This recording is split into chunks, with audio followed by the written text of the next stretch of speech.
of youngsters between the ages of 12 and 19 could suffer from hearing loss.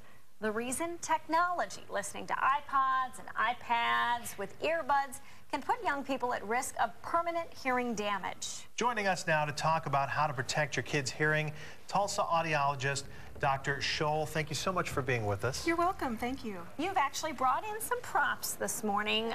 Of course, the earbuds. So many parents appreciate these because when you've got multiple kids in the car listening to different things, it's nice for them to have these plugged in so we all don't have to hear it. What do we need to know about these earbuds? Well, what you need to know about these earbuds is that if they are turned up really loud, the sound pressure that goes into the ear canal can be very, very damaging to the inner ear.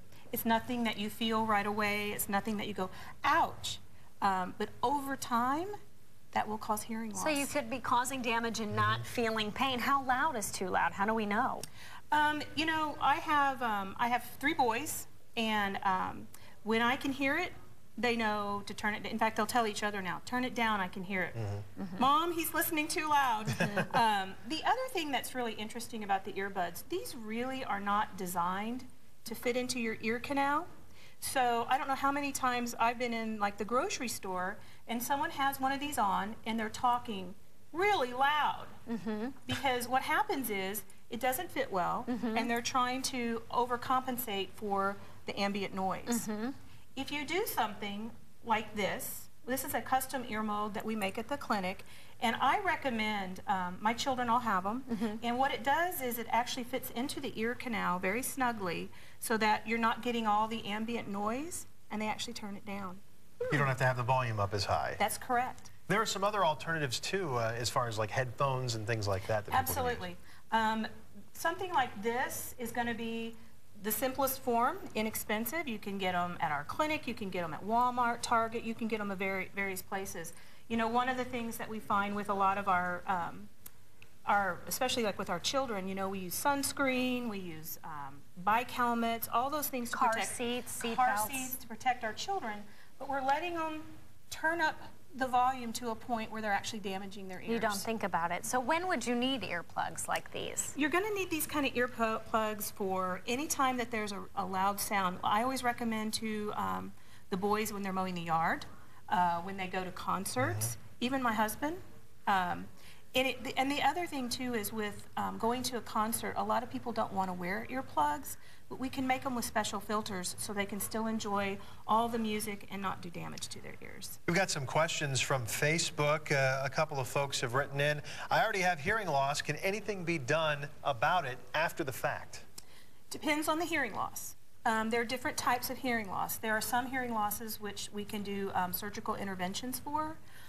If it is a sensory neural hearing loss where the little hair cells are actually damaged inside the ear, there is nothing to date that we can do to correct that. You've actually brought in a prop showing? I did. This is representing a hair cell, all right? It's embedded in something called the tectorial membrane. This is our tectorial membrane. This is our cilia, which is the hair cells. We're born with about 16,000 of these. So if you go to a concert and you're listening, these will go back and forth. But as it gets louder and louder and the sound pressure gets, they break. And you've only got 16,000, so you have a limited number of them. And like you said, once you get to this point, you can't fix them. Can't fix the damage. And what happens is when you go to a concert and you come out and your ears are ringing, you've damaged hair cells. You may not notice the first 100 or the next 100. At some point, when all those other factors chime in, like age, all of a sudden you start noticing. I'm sorry, what'd you say? We have another question from one of our Facebook friends. I've heard cochlear implants are only to be used in patients who have had hearing previously. Is that true, or can they be used on people who were born without hearing? It depends. That is a very individual thing. We do cochlear implants at our clinic, and cochlear implants are one of the most fascinating medical technologies, I think, in the country and the world. It gives people a sense back. If they've never had hearing and they're, say, 17, 18, 20, they're not going to be as good a candidate.